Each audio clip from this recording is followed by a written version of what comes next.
It was all instinct. There was nothing planned. And I was like, that, so I'm going to do it. And it just exploded. We had so many beauty brands want to work with us. We didn't realize that the ecom space was going to blow up. But I didn't have time to think about it. I was just like, I'm just going with what my gut feeling is. And I'll work the rest out later. Stop looking at what everyone else is doing. I failed 100 times, but every day I got back up and I kept going. I think don't take no for an answer. So you're going to get 100 no's and you'll get one yes, and that one yes will mean that the 100 no's were worth it. It pays off in the end. Could have just got into beauty therapy and be like, this is me for the rest of my life. If you're a brand, what is unique about your story? And pitch that.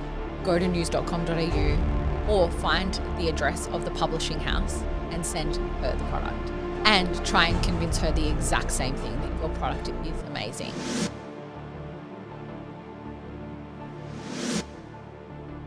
All right, guys, welcome back to another episode. We have a great one for you this week. We have Jessy Marsall, who's the founder of HQ Hive, on the podcast. Two main themes we really focused on for this podcast that I thought could bring you guys the most value. One, she started an extremely successful agency, over $7 million in billings her agency does, and it started on the floor of her bedroom in a share house. So super inspirational journey. And you guys know there's two places I think that are best for beginners to start, either ecom. We've chatted about that so many times, or starting an agency. So I get Jessy's perspective and journey into that, but also she's one of the best publicists in Sydney and is working with some of the best ecom brands in Sydney. So how can people that are early stages in business get PR for free, how to find the people, how to pitch your story, and how to actually get this coverage for free, and not only get the coverage for free to build brand, but to turn that into good versions as well as on that theme with PR, how to build a personal brand. We all know how important that is today. We'll get into the episode in a second, but before we do that, can I ask for a few favors? If you're watching on YouTube, could you please like this video or subscribe to the channel if you haven't already? It literally takes you 2 seconds. And if you're on Apple Podcasts or Spotify, could you leave me a 5-star review? I'd really, really appreciate it. Shout out to the people that have done that in the last week. There's been a bunch of you, so thank you very much. Let's get into the pod. All right, back with another episode. So today on the podcast, we have Jessy Marsall. She's the founder and director of HQ Hive. Now, long before you, we came in contact, I've seen you putting on events for some of Australia's biggest and kind of most successful ecom brands. So for the people listening, obviously, we do have a lot of ecom listeners just from the nature of my background, but just anyone in business or personal development lens is the kind of people that listen to this. But I'll read out some of the brands that they work with at HQ Hive, because it's legit the who's who of really cool Australian brands. So Bang & Body, Naked Sundays, TBH Skincare, Bondi Boost, Preen. I knew it wasn't going to be what I said, but you told me before. Showpo, Stacks, and so many more. Now, really inspirational story. I'm keen to kind of unpack a few things. There's a few things I wanted to talk to you about. There's two main reasons that I was keen to have you on the podcast. One, because when I think the people that kind of gravitate to these sorts of podcasts are those kind of early stage entrepreneurs, or the ones that are I'm in a job I don't necessarily love, but I've got this dream, I don't know what it is yet, and trying to figure that out. And when people are in that stage, obviously the nature of these two industries are really good for beginners. They either go into ecom, they'll find a product where they can start a brand, invest a couple $1,000s into stock and then build it that way, or they start an agency. So I kind of we were chatting a little bit off air about that process. So I want to kind of understand your process to creating the agency and growing it and what you said was really interesting. You didn't, when you launched it in 2018, didn't expect it to be this or realize what it would grow into. But for context, you launched it from a spare bedroom of a share house in 2018. It's now a 7-figure agency. So I think a really good perspective and just what that journey looks like for you. But then the second thing, I think you would agree, I don't think ever before has PR, particularly personal brand and founder stories being more important to the success of a business. And that's a big business, but particularly the startup ones where they might not necessarily have a big budget for, paid ads or big influencers off the bat. So really keen to talk to you about how can people kind of get started doing some PR stuff for themselves, how to get stories and get exposure that way before they get big enough to kind of transition to an agency. And then eventually even some brands will hire PR in-house. So kind of want to unpack those few things and a big focus on that, I think, of personal branding, because we were speaking briefly about Yui's success with his brand. That's all been off pretty much the back of organic content and documenting their journey. So it's an exciting time to be in ecom and to start a brand. So Jessy, welcome to the podcast. I'm excited to chat. Thanks for having me. For sure. Now let's talk about your journey, because in doing the research, obviously you had a few jobs, you kind of bounced around a little bit. Reminded me a little bit of myself, never really stayed in a job for more than a year, and then you start your business. and then, you know, you're 6 years plus in and you're still going. So talk to me about kind of what that journey was for you finding PR and finding, I wouldn't, like, who knows about, like, if this is your purpose, but, like, this is a big part of your life before you realize, hey, this is something I'm really passionate about and something I want to build my life around. Yeah. Great question, because I do feel like I've had about 1,000 lives. Yeah. When I finished school, I actually went and studied beauty therapy, and I worked as a beauty therapist. And I essentially worked in the industry with multiple jobs, whether that was in a salon or for skincare brands. And I was like, what am I doing? Like, I cannot do this for the next 100 years of my life. And I looked at the time I was working for Dermalogica, and I looked at the marketing team and I thought, those chicks seem to be having heaps of fun. So, like, what are they doing and how did they get there? Yeah. So when I moved to Sydney, I was working for a skincare brand, and then I was working at a TAFE, like, again, 1,000 jobs. And I just thought, you know what, I'm just going to dive in and start doing my degree. So I started doing my degree it was a Bachelor of Communications, majoring in PR. Mm-hmm. So was this like a bit of a gap between finishing high school and starting the degree, or was it straight after? No, so I did beauty therapy first. Yep. And that was like a diploma. Okay. Worked in beauty therapy. So like client side stuff, yeah. Yeah. Yep. And then went brand side and started working brand. And it was during that I was like, what am I doing? Like, I can't do this. So looked up this university degree thinking like, okay, I've got to do marketing because they look like they're having fun. Like, what am I going to do? And I was working at a TAFE. I was teaching students how to be beauty therapists. And then studying when I got home. And I was like, I'm just going to like see if I can get a job. So I started getting internships because I suck at university. Like, Same. Studying is just not me. Same. So yeah, I never finished that degree. Neither did I. How long did you last? 3 years. Oh, really? You got pretty close. I got really I reckon I close. lasted 3 months. Oh, really? Yeah. Okay, I did 3 years and I should have just pushed through.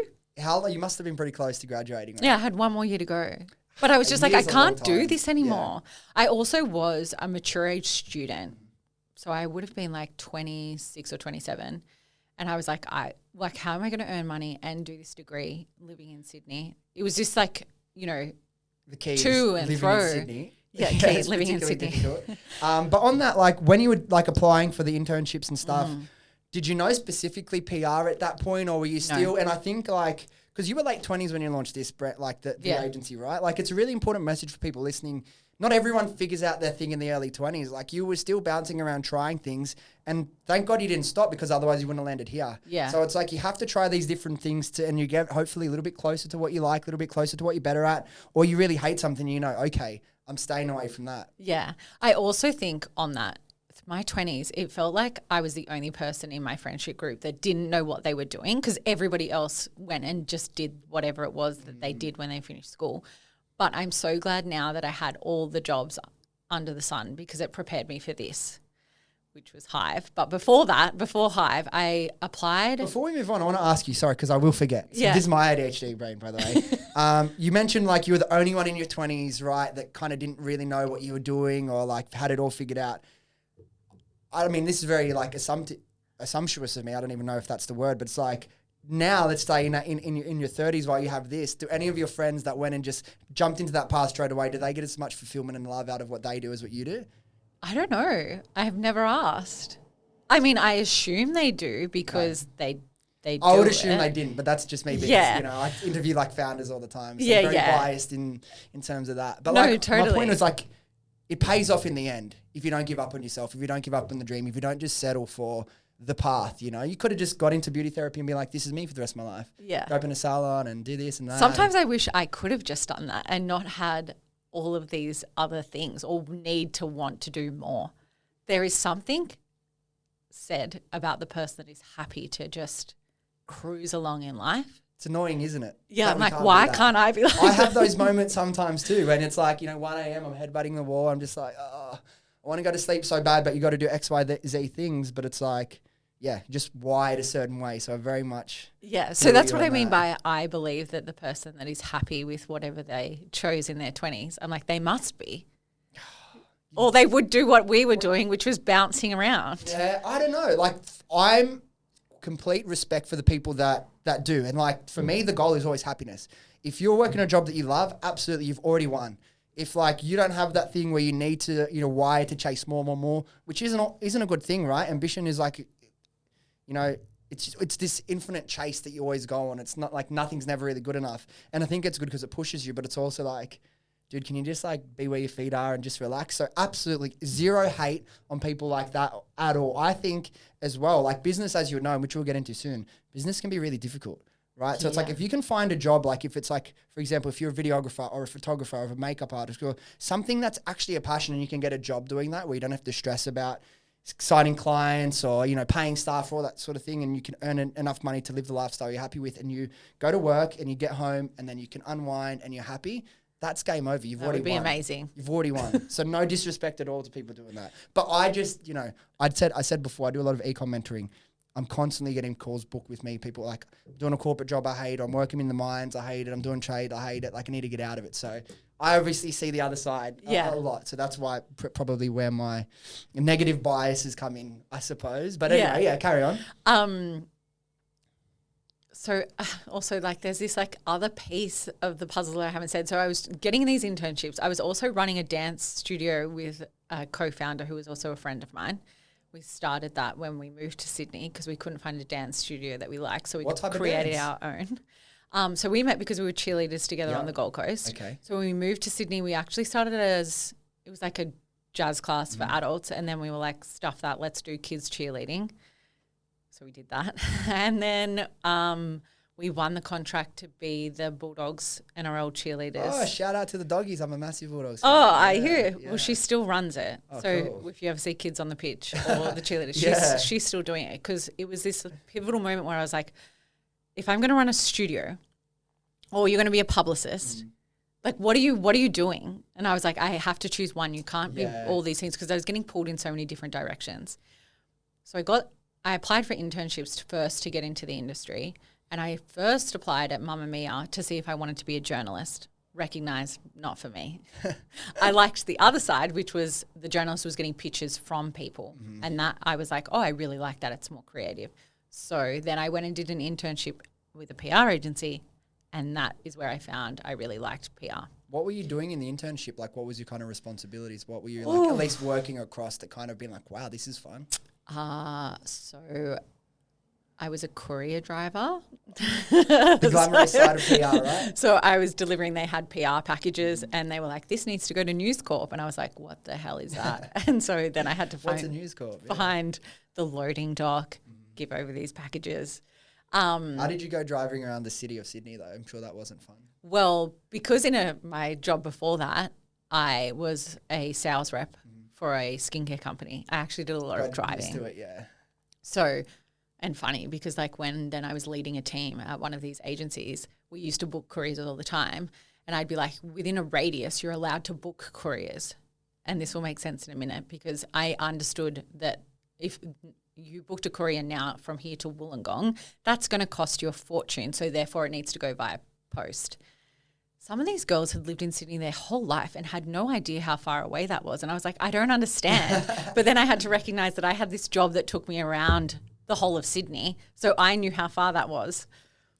So, yeah. Do you feel like working in sales for a period helped you with like starting a business? Yeah, it helped me understand a few things about business. What's like one thing that you think you took forward into starting the agency? From sales. From sales? And like managing a team. I was managing yourself and managing a team. Nothing's guaranteed in sales. I think don't take no for an answer. That was like the biggest thing that I took. Or if it is no, that's okay. There'll be a yes. Like just keep going until you get a yes. You're going to get 100 no's and you'll get one yes. And that one yes will mean that the 100 no's were worth it. The one quote that I heard semi-recently about sales, which is really cool, that I feel like if you're in sales and you're listening, like, flip the switch and have this perspective. It's like where people like sales is all a mental game, right? Because there's so much rejection, and like it can be really easy to think, oh my God, I'm horrible at this. I'm crap. But it's like if you go onto every call expecting you need to close every single person, it can really mess with you. But like you just said, sales is a numbers game. If you can go on and obviously you try your best to close, everyone. So, okay, you can move on. That wasn't them. Your goal is like when you're doing like sales and it's by the numbers or the big cold calling or meetings, your purpose on every call, every meeting is to find out if they're that person or not. If they're not, that's fine. Because it's like, far less people are going to say yes than they're going to say no. Yeah. So you just got to go through that. But it can be a really like mentally taxing game. Yeah, I also think for the publicist, if there is anyone out there listening, it's the same. You send out 100 pitches a day and you're probably only going to get one, yeah, we're going to write about it. But that, yeah, we're going to write about it can be the difference between like not having coverage that month or having coverage that month. So it's a win. Yeah. And then it's about celebrating that win, no matter how small. And I think that's something that I've really learned is like celebrate every single win, no matter how small, because also behind every win, there is a number of fails or like that you've come out of the trenches in some capacity. So you have to celebrate every win because I think as a business owner, it's often you're always looking at all of the problems rather than all of the wins and you're racing to the next thing. Well, let me ask you this because like this is what I see becoming a bit of a worrying trend with people. Like you say that behind every win, there's like a list of no's. Like we just had the last guest on, Alan. I mentioned it was went 2.5 hours, so we made it into 2 parts. He's got 3 businesses, or he's got more than 3 businesses, but he has 3 businesses that he grew to 7 figures within the first 12 months. Really impressive. But he's made his first million at 25. He started his first business at 15. He had 10 failed businesses or like 15 failed businesses over that 10 years before he found success. But so many people, because of our, instant gratification and all like the amazing content we see, the founders that are succeeding posting on TikTok and Instagram, which we'll get into in a little bit, they see all that and their business doesn't succeed in the first 1, 2, 3 months. They're like, I'm going to give up. Yeah. Where do you go from there? Like, is that the right attitude? Do you feel like you have to like keep going, or what's your approach to dealing with failures in business or just not succeeding as quickly as you would have hoped? Well, stop looking at what everyone else is doing. I would probably say is like the first part. Like stop comparing. Just like worry about your own race and then keep going. Because like I failed 100 times, but every day I got back up and I kept going. So you have to have that tenacity to want to keep going, but also don't look left and don't look right. Like it's fine to look at other businesses and look at them for aspiration, but don't look at them and then compare. That's the thing. You just nailed it. Because it's like, okay, if you do want to compare to XYZ, what does it change for you? Okay, they're successful already, you're not. Where do you go with that? Yeah. There's no point. Also, your level of success, personally is so different to somebody else's level of success.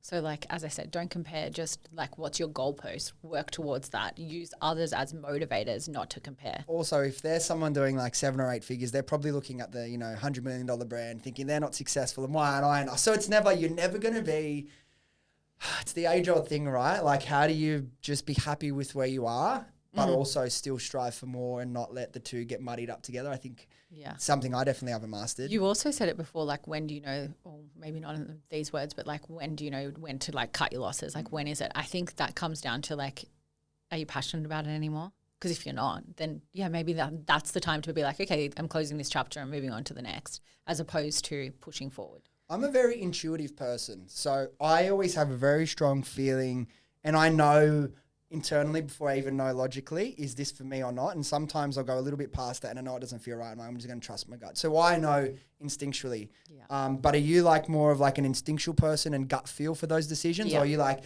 let me work out all the numbers and blah, blah, blah and try and, I am what my husband would say is chaos. There's no plan. Yep. I go by gut feeling. And I remember in the early stages, which I know we're going to talk to, I don't know, I think I would have been like a year in and I hadn't been charging GST because I didn't know that I had to and blah, blah, blah, because I was just like, I'm carrying on. And my accountant was like, Jessy, you should have done this ages ago. And I was like, I don't know, I've just been like running at this and I haven't really gone at this with a plan. And that was like a mistake. But I didn't have time to think about it. I was just like, I'm just going with what my gut feeling is. My gut feeling is that I just have to keep going and just like keep winning clients. and I'll work the rest out later. Yeah. And then there was another time where I went to my accountant and I was like, I don't know if I have enough money to be able to like do this. Do you think I should? And they're numbers people, right? Mm-hmm. And they're always going to say, well, no, unless you have this much in the bank, like don't do it. And they did say that. And I was like, fuck that, I'm doing it. Yeah. And I did it and it got me what I wanted out of it. But I was like, I just have to trust that my thought process or gut feeling or like whatever it is telling me that I should do this. So I'm going to do it. 100%. And I think you need to lean on people for their expertise at times, but also often accountants and finance people aren't risk takers. They don't start the businesses. Like they're very risk adverse. Yeah. And you need them in your corner and you need to hear it, particularly if you're not sure or it's a big decision. But at the end of the day, if you're in like the people that start businesses are the people that start businesses because like you said, it's a little bit chaotic. You just kind of go for it. So I think that's interesting. But let's go back. Let's talk about that journey. You were 50-50 in between the dance studio and I want to be a publicist. How do you make the decision to go publicist? And then walk me through kind of the foundations of Hive. I don't know what my reason was. Now it feels like it was a lifetime ago. I can't remember how I got to the decision, okay, we're not going to be a dance teacher, we're going to be a publicist. But I know it was like a gut-wrenching decision. Like I remember that feeling of being torn around like what is it and where am I going? And I know Michael and I had a lot of discussions initially. I was like, which way am I going? What am I doing? And I think Michael, your partner or business partner? Like husband or business partner? Husband now, okay, yeah. But at the time he was just my boyfriend. And he is an executive coach. So he teaches people to find their values and ethos and, you know, does it align. So we were doing a lot of that work. And like, honestly, you can never do that with your partner. So just, I don't advise. No, yeah. And most of our arguments are always about like, I'm asking for advice and he's like, I shouldn't help you on this because like I'm sitting too close to this. So I can't. And I'm like, you should just really help me. And he's like, Jessy, we keep doing this every day and we end up at the same answer. So I think he was getting quite frustrated. And I was like, I just need to make a decision. And I don't know which one is right, but I'm just going to, again, trust my gut and go with this. So when I decided to start Hive, I had actually resigned. I was full-time at another agency and I was just like, okay, I think I need to back myself and do this myself. I resigned and I had no money. And then I called my mom and I was like, hi. So I have no money and I resigned from my full-time job and I don't have another job to go to because I think I'm going to do this myself. Can you please help me for the next 6 months? And she did. Thanks, Mum. So what is that like 6 months? Like how do you be like, okay, I got to make this work because I got no money? Well, I think she put the time frame on it, to be honest. She was like, I can pay your way for 6 months, but after that you're on your own. And I was like, okay, I've got 6 months to like figure this out. Yeah. And so initially I was freelancing. So clients or people would come to me and be like, oh, hey, we've got this project. Can you do it? And I was charging per hour. It's like, yeah, sure. Like at this point, I'll take anything. So that's how I started initially. And then it just kind of got bigger. I don't know how. Again, I think it was just word of mouth. And then there was also this group, which I kind of spoke about on another podcast called Like-Minded Bitches Drinking Wine, which is founded by Jane Liu. And basically it's just a group full of females that own businesses and they would ask questions. So some of them would be like, oh, hey, I'm looking for a publicist. Does anyone know? And I'd be like, hey, I'm here. And then people would tag me and it just kind of like snowballed, which was great because then I landed some larger clients such as Bang & Body. So Priscilla came to me right in the infancy. She was still like thinking about her product at this point. Wow, heaps OG days then. Yeah, I think we worked together for like 6 months prior to it actually launching. So she had shown me like the packaging and what she was hoping to bring to life and the mood board of like what it was going to look like. But there was actually no physical product because it was still in production. So that was probably about a year after Hive, so 2019, when we launched the product to market. And at that time, it was still just me. There still was nobody else. And then the following year, COVID hit and I had just employed my first full-time staff member, which was so exciting, but also super scary. And I had another client say to me, Jessy, your business will go under. This COVID thing, it's not going anywhere. You're going to struggle. All businesses are struggling. And I remember Michael and I were in Fiji and I was like, what the fuck is this? So I stressed out, had a major meltdown, and I don't know, that didn't happen. Again, I think I just trusted my gut and it just exploded. We had so many beauty brands want to work with us. And I think at the time we didn't realize that the ecom space was going to blow up or did blow up, but we were lucky. It was like a mid-year Black Friday that lasted 3 months. When that, like, I don't know, can't remember if it was the first or the second time everyone was locked at home, but everything just boomed. Everything. For like 3 months of like Christmas sales, essentially. Yeah. It was Everyone was wild. getting the extra money from the government. They're like, sweet, I got nothing to do with it. Let me buy all this stuff. Yeah, I will say this now. I feel like people were getting, they weren't going out, so they didn't have anywhere to spend their money. And they wanted to feel good. So they were emotionally purchasing, particularly on beauty products. Because people wanted to maintain some sort of normalcy in their life, right? And how do you do that? Like you maintain your beauty standards. And that's why products like Happy Skin Co as well, DIY beauty you could do at home, boomed. Yeah. It's crazy. Good times. Oh, it was good arguably times. good times. Really bad times, depending on how you look at it. Yeah, every so often I'm like, I would really like a lockdown. And I know that will trigger a lot of people. Yeah, don't do it. But for me, I was like, when I could have a day that I didn't have to run to all of these meetings and I could just be behind my laptop was a day that was successful. Now, I love that we're out and about, but I also am pulled in many different ways. And that's because we're not just stuck at home. I guess it's hard though in your industry specifically because like as everyone's like grows a business and they build a bigger team, it's all about, okay, how do I work on the business, not in the business? I guess when you're like the face of this business and you've got all the relationships, there's only so much you can pull back and still be, you know, HQ Hive like the way you are. So interesting, but yeah. So how do you navigate that period? So you're getting told, Jessy, your business is going to fail.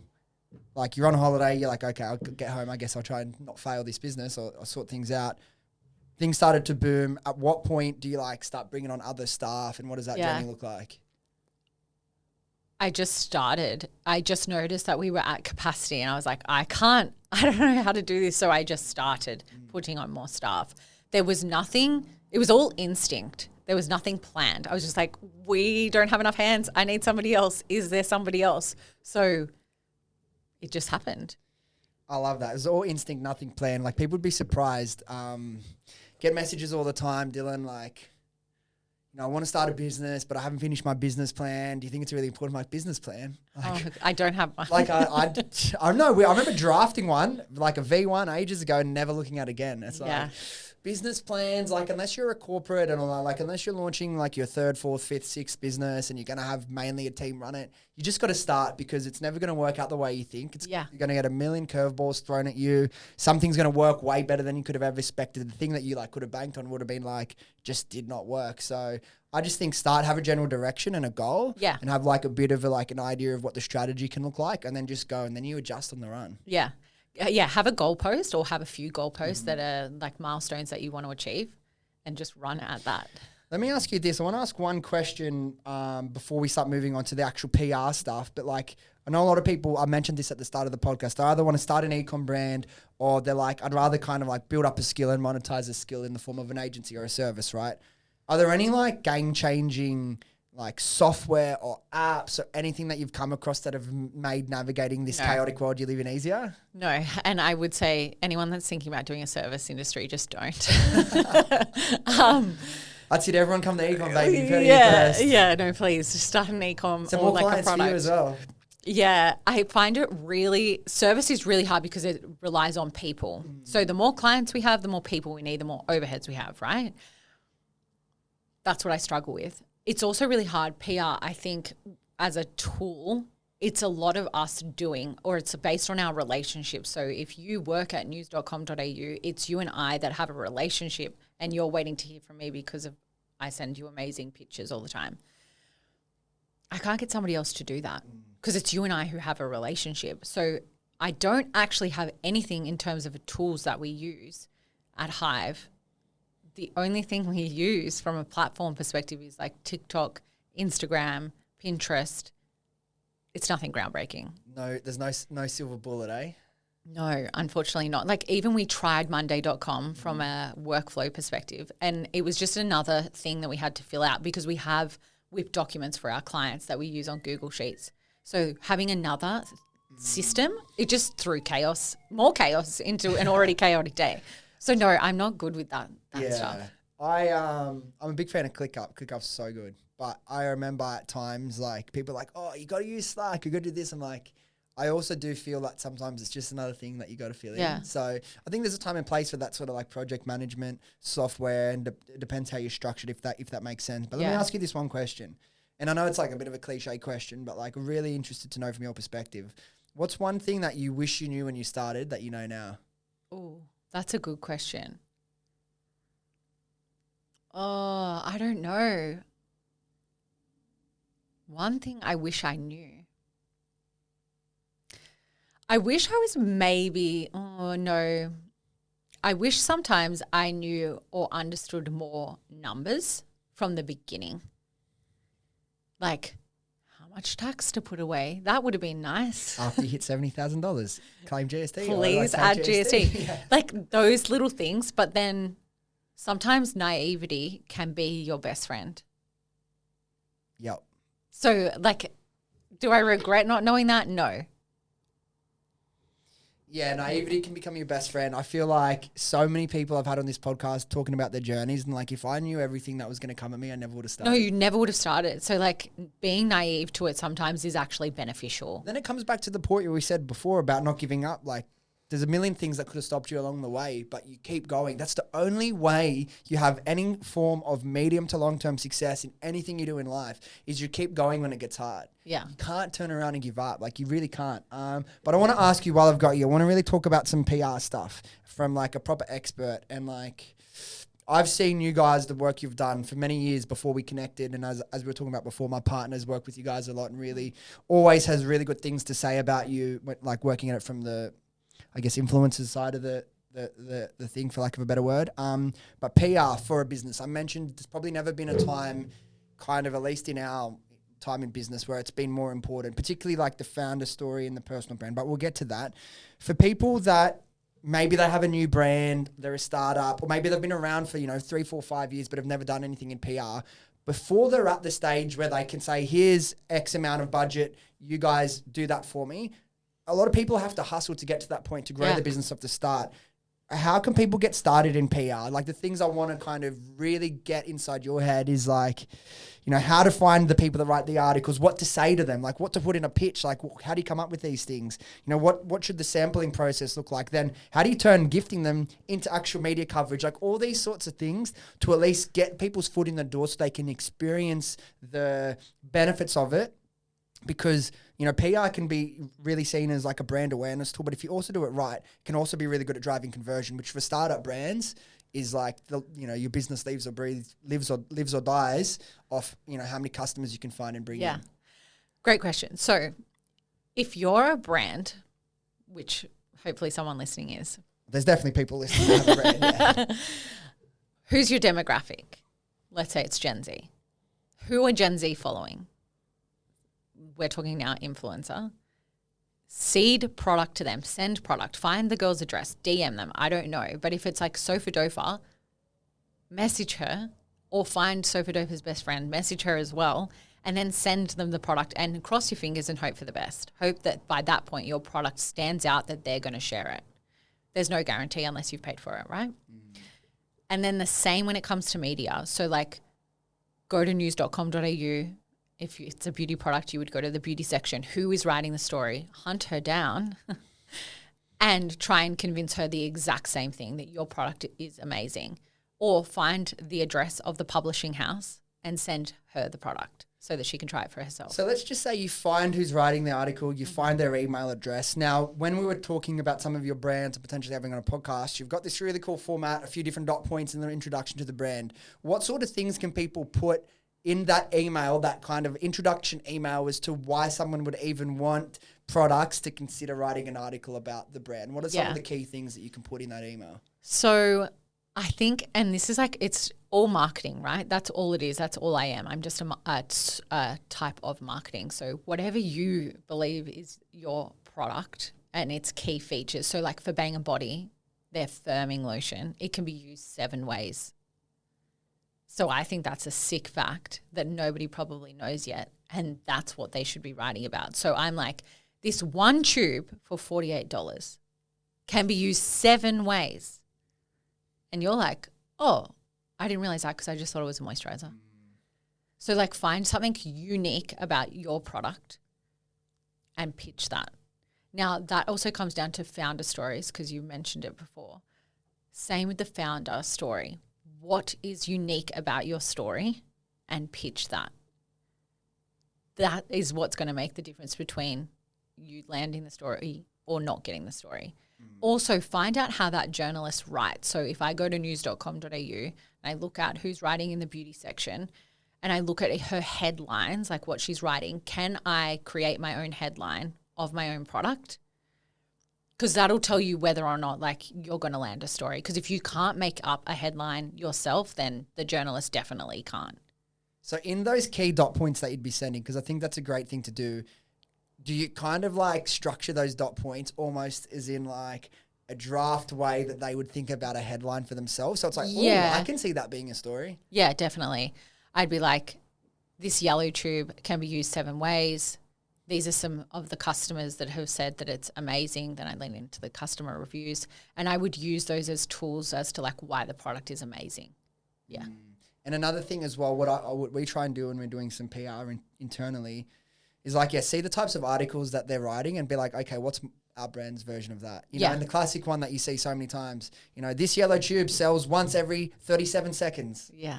That's what, obviously you can't really do that when you're like, we sell 3 a day, you know, like, but like as you start to grow, or if you have a big sale period and you do like, you know, a really exciting hour or you do like a big day or whatever, there are other ways to kind of like take the concept of what these other brands have done and just pitch it, because if you don't ask, you don't get, right? Totally. Or even like, particularly with your product, talking to how quick you're going to see results. So they used this product and within a month saw 50% reduction or like whatever it is that is the difference, and why is it different? So like you can speak to results the same way you can speak to how often it sells. So yeah, I would suggest look at how the person writes, figure out what your headline is for your product, like fashion, beauty, lifestyle, and then pitch that. And another point on that as well, sometimes like they'll even have their email in the article if you're lucky. If they don't, what some of you are like stalker ways to kind they of generally do. Okay, most publishing houses do, or they have at least like a contact page. So you can go to the contact page and it might have something more generic, but if they're interested, they'll pass it on to the person in the right sector. Also LinkedIn. Yep. Like it's not my favorite place or platform to use, but like you can find people on there definitely and do the exact same thing. Also, I feel like everyone is on social media, so you'll be able to find them. Yeah, social media, really good place like to get cut through as well. Like if you just, for example, say Daily Telegraph or, you know, Daily Mail, you know, Daily Telegraph Australia email format, and then a site like Email Hunter will come up and it'll be like 95% first name dot last name at thing. Correct. So you can just try a different few formats and guess. Like your email will tell you if it doesn't land anywhere, if it comes back. If you don't get that message, you know it got through. Yeah. So when it comes time to, okay, you found them, you've seen the type of articles, you've drafted your kind of draft little headlines to get to them. They reply and they're like, oh, that's pretty cool. Send me some product. What do you then do to convert, you know, seeding the product with the you know, journalists that are going to write the stories? Because you can't force anyone to write the story, right? No, what can you do to influence that as much as possible? I would also like, at this point, it would probably be, and I mean, I'm looking at it from the perspective from an agency. So I've got multiple brands that we're working with to try and get that hit. If you're just looking after like your brand alone, I would just try honestly building a relationship with that person. Because like if it's not right now, it doesn't mean that it won't be in a week's time, a month's time, a year's time. You don't know also if that person might not be at that outlet anymore. They might not be at the Daily Telegraph and now they're at Vogue. So like who says that that person that you're building this relationship with isn't important in the future more so? So I would say treat it as if it was like a new friendship, as non-stalkerish as you can, and just be genuine, as opposed to going into this being like, I just need them to write about my product. Like, remember that they also have a job to do. So you want to be informative. So going at it in that type of direction. Also as well, like, I think attached to that is the urgency of like, don't feel like you have to convert it into something from email one. Yeah. Because that's the fastest way to burn that bridge in relationship. If they feel like you're using them, or, you know, sometimes about someone like and this goes to the flip side of why you should email them. They have their KPIs and quotas about how many stories they want. They need to write a week or a month or whatever. So they want good stuff pitched to them as well. So if it doesn't work first time, again, don't throw your toys out of the cot or whatever the saying is. Nurture the relationship. All good. Like, I'd still love to send them to you. I'll send them to you some stuff, you know, touch base a few months down the line. Yeah. Try again. What do you think is the right time for brands in PR?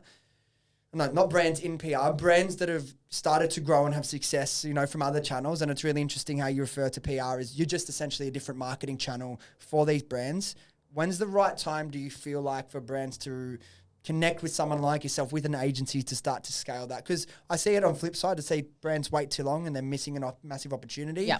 But I see other startup brands that have just started, they've barely sold anything, and they're like, I'm going to start with a PR agency from the start. They're like, it's a lot of your total budget to rely on PR. Yeah. So where do you sit at? I think it's a hard one, because we've obviously had brands that have had us from the very beginning, such as a Bang & Body or a Naked Sundays. So we've worked with them since they launched to market. And then we've worked with some that, like, maybe after 12 months. I think what it comes down to is a few things. Firstly, understanding that whilst we are a piece of that marketing budget, we're not the only thing that makes up that ecosystem. You need to have multiple things that all bolster us together. So you have to have your Meta ads turned on, or your TikTok ads turned on, because if we get an article in Daily Mail and we send traffic to your website and your ads aren't turned on, then where did those customers go? You haven't captured any of them. So you can have it from the beginning, but there are other things that are also, or if not more important initially, to have. But if you're willing to look at it as an entire marketing ecosystem, and PR is one arm, and then you have, you know, your ads and your EDMs and your websites all set up correctly, and that's your entire marketing, then you can have that from the beginning. I think, preparation is key for that. But you mentioned two brands that work with you from the start have become amazingly successful, Naked Sundays and Bang & Body. In terms of someone crafting this, whether it be trying to do this alone or with an agency like yourself, what goes into planning a successful launch, whether it be a new product line or a completely new business? Yeah. I often say this. So when people come to us and they're like, I want to be like Naked Sundays, or I want to be like TBH, I'm like, okay, but you have to be a yes person, because we are just as invested in your brand as you are in your brand. And I know that seems weird, but even though we're an agency, we want to be treated as if we're internal. And that is the way that we get success, because you tell us things that we can't, you trust us with things that, you know, we work with other brands. And the only way for us to get success is by trusting one another. So you have to be able to be like, hey, Jessy, this has happened. This is, what do you think? How are we going to get here? And we have to act as if we're a team. And we have to be able to brainstorm together and come up with like what the plan is. We have to know everything, because otherwise we're not going to be able to leverage things. And I think the one thing about PR is we're leveraging multiple things at different times. And a lot of the time it's ad hoc. It can't be planned. So you might be like, hey, Jessy, we've got this new product that's launching to market. How can we leverage that? And I might say to you, cool, well, what activity is happening? And you're like, nothing. I'm like, okay, well, now we have to create some activity, right? But I only know that because you're being honest with me about what's happening. Or you might say, oh, actually, we've got budget here. We want to pay an influencer. And then I come back to you with like who it is that I think we should engage and why and how we're going to do that. So it's two-way, and you have to trust the agency or whoever it is that you're bringing on board to be able to achieve those results. On that, you mentioned like maximizing and leveraging the moment for everything it's worth. And a really good example I wanted to ask you about was getting Khloe Kardashian to post for Naked Sundays. Obviously, you know, Kardashian, everyone's going to want to know. Explain to me how that kind of happened, how you were able to get the product in her hand and then eventually get her to post it. And then two, talk to me about the media strategy off the back of that, how you were able to amplify that moment with traditional media, and hopefully if the brand did that right, with their own, you know, ads, either the content itself or the media articles about the content itself. There's so many ways to make that one moment amplify so much bigger, and it's really important for the success of any sort of PR activations or stories or coverage you can get if you really want to, you know, drive conversion off the back of it. I think also like it's a great question, because sometimes we just go into these paid partnerships, say, and you're like, you just want to pay the person so that they can post about it. But nobody thinks about how does that content live on. So like, I can't think of something, but like if Happy Co paid, let's say, Abby Chatfield, how else can you have that live on? Because she might just do a story and like it only lives as a story for like that 24 hours and then it's gone. So how else can you leverage it? So a PR or a publicist should often think like, how else can we make this live on? And I think TikTok actually helps us a lot with that at the moment because we're able to like stitch or duet or like whatever it is that people are doing to make content live on. So I think at the moment we're in a world where we're able to do that.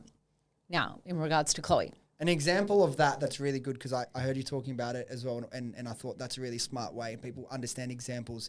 You were trying to, I believe, for one of your clients, get Taylor Swift when she was in Australia to wear it. Obviously, try and even get that to Taylor is going to be hard. But the content that you make in documenting the whole process, trying, going there, videoing yourself, in that is like content in of itself, right? Totally. I think Gen Z do a really, really good job of this. They document everything. I wish I documented things. Millennials were just not there. We weren't there. It sucks. Like if I could explain all these jobs that I had because I had all these videos, like how amazing would it be? But I have nothing. I know. She has nothing. That's the biggest like lesson, like document shit. And I'm talking to myself. Yeah. Chloe, I knew someone because the publicist never shares her black book. Of course. I sent product. She loved it. She posted and we then took that to media. Was that for like one of the sunscreen products? Naked Sundays. Yeah. Cool. And off the back of that, what's your plan? Okay, you know she's going to post. How do you amplify that even more? Well, no. And like, so another one, like another example of this is Indy Clinton got sent TBH's jelly cleanser prior to it launching. And she accidentally leaked it. And it was like a Sunday and the product wasn't meant to launch until the Thursday. So like in that moment, like we called the founder of TBH and we were like, oh my God. And then it was like, how do we leverage it, right? Because it wasn't planned. Same with Chloe. It wasn't planned. So how do we leverage the it? One wasn't even like a fully organized. We didn't know whether she was going to or not. That's cool. So like, again, this is like a perfect moment, like document everything. And this is sometimes where like when you have a product launch, you're planned with that, right? Or you're not. So how are you going to leverage it? It's the same as if somebody like a content creator went live and was like, oh my God, this product worked within like 30 seconds of me applying it to my face. You can leverage that. You didn't plan for that to happen. Like there are content creators out there all the time that are uploading stuff. How can you maximize it? Does it have a headline? If so, take it and run with it. What did you do in that example you gave where she posted on a Sunday and it wasn't meant to go live till Thursday? Freaked out. No, Rach, the founder of TBH, was actually really good about it. And we kind of just were like, oh, fuck, what are we going to do here? And we kind of just watched the comments essentially. And people were like, oh my God, is this the new? And we'd been teasing it. We hadn't revealed what it was. So we were like, we'll just pull it forward. We couldn't pull it as forward as we probably wanted.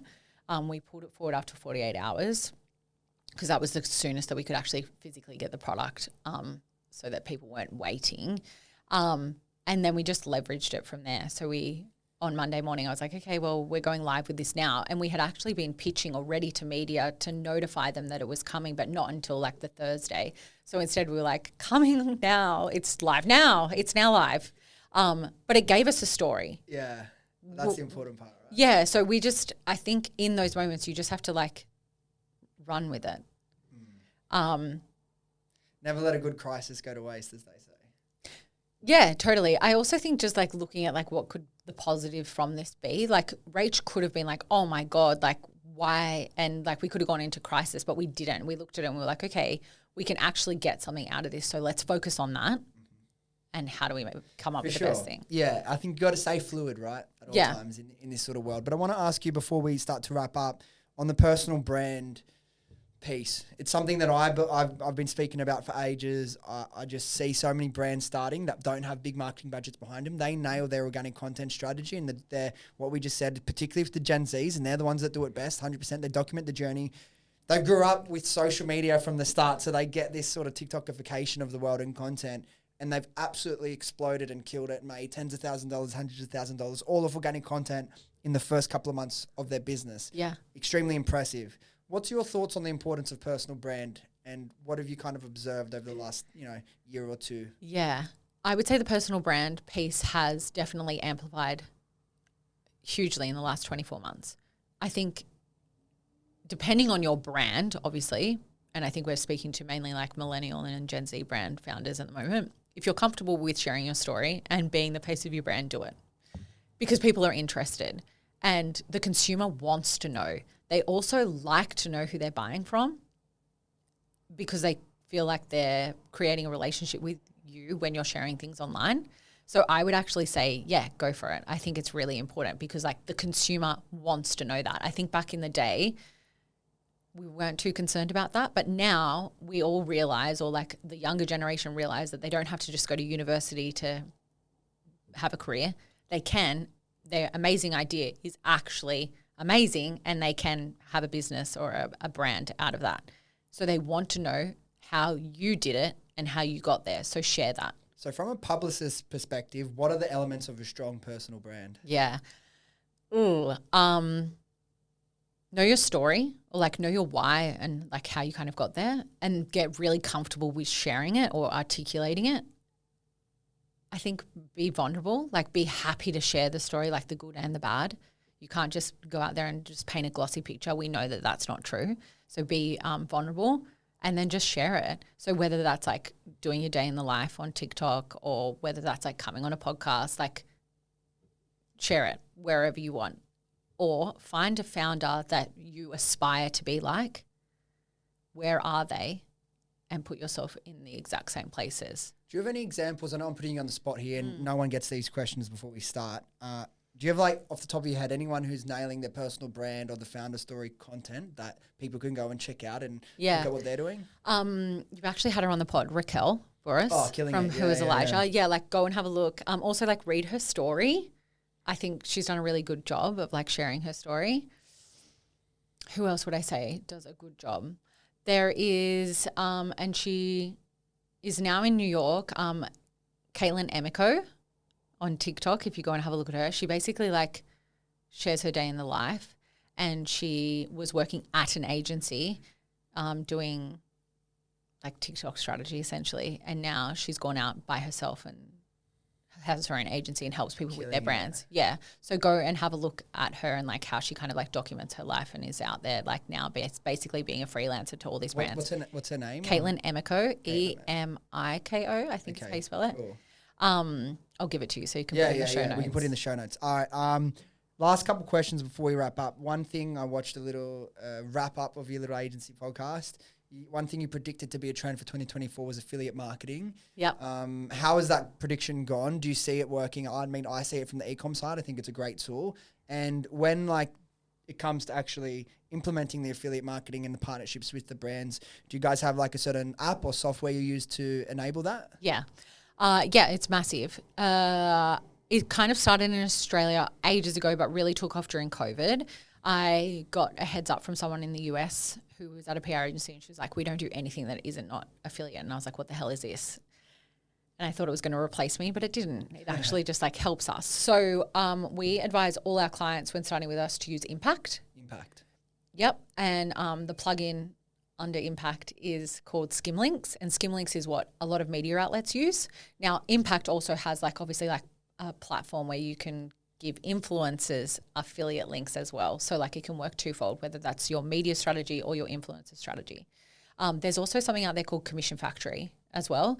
Commission Factory, I believe, for any startups out there is a little bit more costly in comparison to Impact. With Impact, is it links only or can that also be linked to a discount code? I think it's both. Okay, cool. It plugs into your Shopify, and then I believe you give the influencer a code and a specific link, and then it tracks it. Yeah.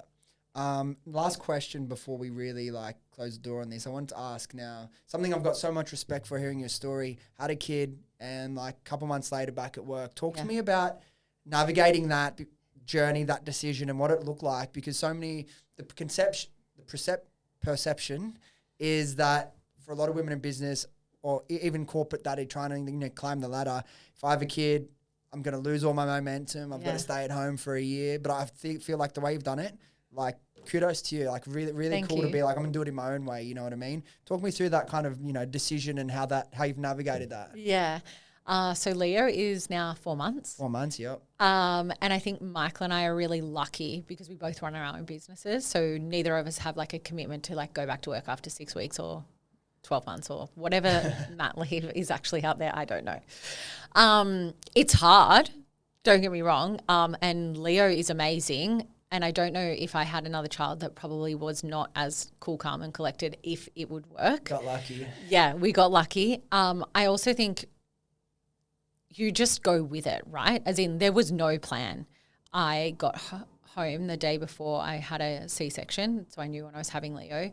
But the night before I worked till 2 a.m. doing a new business proposal. Michael could have killed me, but I was like, well, I just have to because like what if I can't? Yeah. Then when we were in the hospital, I'm certain that nurses were walking in and they were like, what the hell are you two doing? Because like Leo was sleeping and we were on our laptop. We made that a conscious decision to just see what we could handle. Of course, if like we didn't have that, we wouldn't have. We also have a lot of support. So like my mum's been here for the last 2 weeks and she's been helping us. And Michael and I just have decided to split our days. So, and we got to that probably about 6 weeks. So the first 6 weeks we were just like winging it. And then we both looked at each other and we were like, okay, we're cannibalizing one another because I've got a more important call than you. And he's like, I've got a more important call than you. And it was like, okay, we need to actually like schedule our days. So now we have our days and like he has one half the day and I have the other half of the day. And we just know that in those moments, that's when we're at work or that's when we're with Leo. So I think you just have to get really like comfortable with being flexible and also just like giving up a little bit of control. Yeah. Which is also really hard because I'm a control freak. A lot of people in business are. Do you think like as you get a little bit older, you'd bring in like a nanny to help, or is your mum someone you'd be able to lean Yeah, in so we've on got a nanny who helps us at home as well because our parents both live interstate. Mum's been here the last 2 weeks, which has been like such a great help. But yeah, like you need help. Everyone that I speak to that's successful in business, that's a little bit older than me and more experienced, have multiple kids, said getting a nanny was the best thing we ever did. Yeah, we couldn't have done it, or we would have had to have one of our mothers there. And I think there's something nice about like having like your parents come and like help, but you also need things to be done because you need things to be done. Whereas people want to be like my mum wants to be a grandparent. So being like, hey mum, like I need you to like get the washing done, or hey mum, I need you to prep for dinner isn't all that fun. So having somebody that is employed to do that is really important because like there are boundaries. For sure. And look, it's a privileged position to be in, but like we said, you make a lot of sacrifices in business. So you need to kind of counteract that to be able to do what you do. Yeah. Final question before we kind of wrap this up. Do you have any final advice or any messages you want to share to people in business that want to get started, that just have a dream that they've kind of been thinking about chasing for a while and haven't taken action on yet? Yeah, I would say just do it. Like stop overthinking it and just do one thing off that list every single day. And then in like a month's time, you will have done it. Exactly. One thing a day. And then like once you get good at one thing a day, if you have your three biggest priorities a day and they are truly the biggest priorities, you can do 3 things a day. You'll get further than most people. Yeah. Because so many people are reactive in business, right? Oh no, I've got to get through my 300 emails before I do that really important thing that I've been putting off for a week or two now. Yeah. Don't be like that. It's hard to pull yourself back and eliminate the fear of, I got to do these things. Everyone's pulling me this way, left, right and center. But if you just focus on one thing to start and then you do that and then you've got a business, okay, I'm going to do 3 things a day. The most important 3 things, whether it takes me 6 hours or 15 minutes, if I did the 3 most important things a day and I was to leave the office and then go home and do whatever you want after that, I'm telling you, you'll go further than most. Yeah. Prioritization's a massive skill. But Jessy, thank you so much. Where's the best place people can find either you or Hive on socials, websites? Where's the best place they can follow along with what you're doing? Yeah, social. So personally, it's Jessy Marsall, and then for Hive, it's hq.hive. And then publicityhive.com is our website. Beautiful. Yeah. So for people listening, if you're kind of getting to that stage, I've genuinely heard nothing but positives about your work, and follow along, see the stuff they put together for their brands. It's some really cool stuff. So Jessy, congrats on the success so far, and I'll be watching the journey as it continues to Thanks unfold. for having me. It was fun. For sure. All right, guys, thank you so much for listening. If you enjoyed this episode or you got something out of it, do yourself a favor, do me a favor, do your friends a favor and share this with them, and they can come along on this journey with us. Thanks again, and I'll see you next time.